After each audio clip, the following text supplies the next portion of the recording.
Sir আসসালামু আলাইকুম sir. জি স্নাকো sir ওই একটা বিষয় একটু স্যার জানাই রাখি আপনাকে। মাননীয় প্রধানমন্ত্রী এখন একটা বিষয় আপনাকে জানাইতে বলছেন স্যার।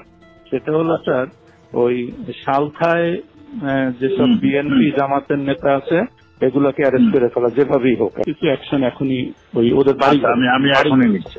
আর পলিটিক্যালি স্যার ওরা যেহেতু পূর্বে আমাদেরও একই রোল এখন।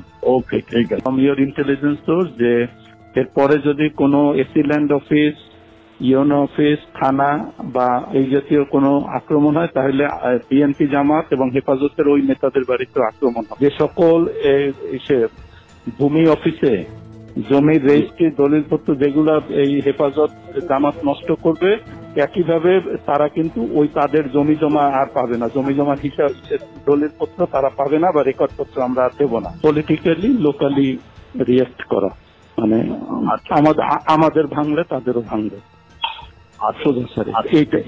এইগুলো আর স্যার ওই একইভাবে আপনাদের পলিটিক্যাল সোর্স এগুলো সব থেকে জানান।